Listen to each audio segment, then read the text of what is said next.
Choosing a good fund manager could be the missing ingredient in your journey towards attaining financial freedom.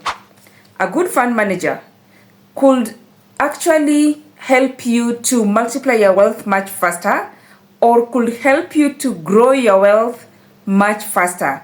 On the contrary, a poorly chosen fund manager, if you don't become strategic in the fund manager that will be managing your money, then you could potentially be risking losing your finances or losing your wealth or reducing the value of your wealth. My name is Berlin. Welcome back to Wealthwise, your home of financial freedom. In today's episode, we are going to be discussing how to choose a fund manager. And whatever strategies I'm going to be sharing with you could help you when you want to choose a hedge fund manager, a special fund manager, an MMF, an equity fund, a bond fund, any other collective investment scheme that you'd like to invest in. But you know the drill. Press the subscribe button if you haven't subscribed, so that whenever I upload another video, YouTube will always recommend the video to you, right? The very first thing that you need to check on before going for any fund manager is the regulations. Has this fund manager been licensed? And even if it is licensed, the product that it's selling to you, is it regulated? Right? So you need to know the regulatory body that regulates the kind of investment you are going into. For instance, in Kenya, we have the Capital Market Authority that regulates the capital market products. All right? We have SASRA that regulates SACCOs. So before you get into a collective investment scheme, or before you give somebody your money to manage for you, please always confirm that this person or this fund manager or this institution that wants to manage your money is regulated.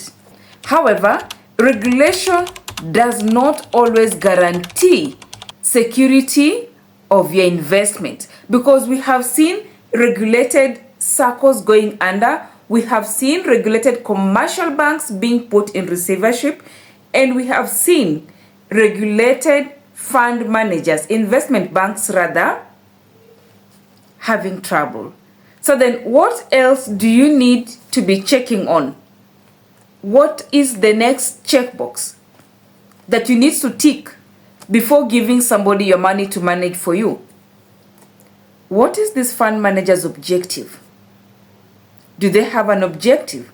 Has the objective been clearly communicated to you? You need to know, does this objective align with your objective? If it is aligned, then go ahead. Check on the other check boxes. I told you that when you give the fund manager your money, the fund manager is going to invest this money on your behalf. Where are these funds going to be invested? Is it a place you are comfortable with the fund being invested, your money being invested there? In other words, how does this fund manager diversify its portfolio? If it's a money market fund, where does the money market fund invest in? All right? If it is a special fund, like I've been running series on special funds, right? If it's a special fund, where does these special funds invest in? And what is the asset diversification? How have they diversified this investment? Is there an over-concentration in one high-risk asset, or has the portfolio been balanced out? So you need to check on the portfolio diversification of this specific asset manager. Another checkbox that you need to tick as you choose a fund manager is the age of the fund. However, because a fund like Oak Fund is just new in the market, you might have to go beyond that fund and look at the years of experience of the fund manager. If you watch the video I did previously, I told you that the fund manager for Oak Special Fund has been in the market for 16 years. So are you comfortable with 16 years of experience in the market? Even though the product itself is just 1 year, but the brain behind that product has been in the market for 16 years. So yes, look at the age of the product of the fund, but beyond the age of the fund, you also need to look at the years of experience of the fund manager. Something else you need to look at is the size of the fund. How big is this portfolio? That will speak to the number of people, the investors who have confidence in this fund. All right? What is the size of the fund? The size of the fund will also speak to the level of bargaining power that this specific fund manager would have. Because if you want to place a deposit of 1 million in a bank, vis-a-vis someone else who wants to give the same bank a deposit of 1 billion and tied over a longer duration of time.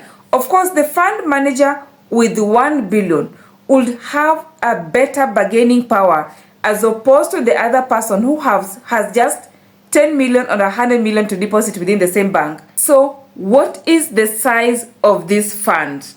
I told you need to be looking at the underlying assets and the portfolio diversification, right? Now, the reason why that is important is because it will help you to understand the risk that your finances or that your wealth or that your money is going to be exposed to. So does that risk level align with your investment objective? What is the risk level for this fund? And does it match or mirror your risk appetite? Another checkbox that you need to tick before choosing, as you choose a fund manager, is the fund cost. What does it cost? What are the charges? What are the management fees like? The performance fee, any minimum fee, a joining fee, a withdrawal fee. What does it cost for your money to be in that fund? Now, something else is the past performance. Of course, in most cases, the past performance might not always guarantee the future performance, okay, especially in terms of special funds. But how has this fund manager been performing periodically, historically? What has been his historical performance? Okay, that could slightly give you a glimpse into the future, because if a fund manager has been consistent with its performance over the past 8 months, over the past 6 years, over the past 20 years, then for as long as there has been no significant change in the management or in its strategies, then you might expect to have an almost similar return. Yeah, so it is critical. It is important that you look at the past performance of this fund. Another checkbox that you may need to tick is the liquidity of this fund. Is there a lock-in period? If the biggest clients walked in to withdraw their money, will this fund be able to pay these clients?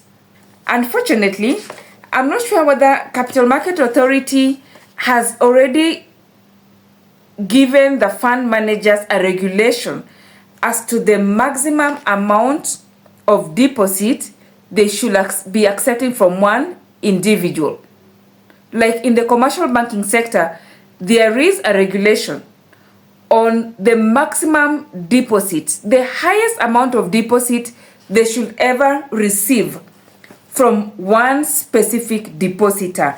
I'm not sure whether there's a similar regulation with the Capital Market Authority, but it is important that the fund manager, every fund manager, should be in a position to pay that highest depositor or that highest investor anytime that highest investor works in for their money. Of course, for as long as it is within the notice period. Okay?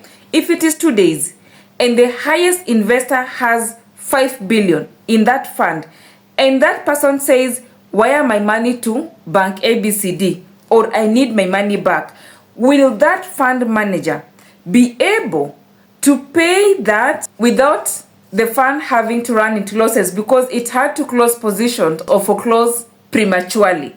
Finally, what is the fund manager's investment level in this fund? Okay, now that is also information that I honestly think that CMA needs to be disclosing. Of course, not at a personal level. For instance, if Berlin is the fund manager for ABCD special funds, then I may not have to publish my specific contributions in that fund because that would be in breach of Data Protection Act.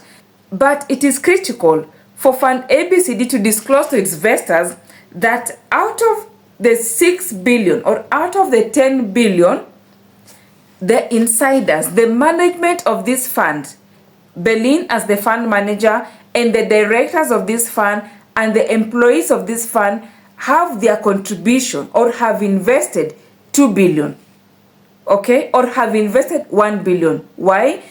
So that I can have the comfort as an investor that Berlin has confidence in whatever decision Berlin is making on your behalf with your money. All right?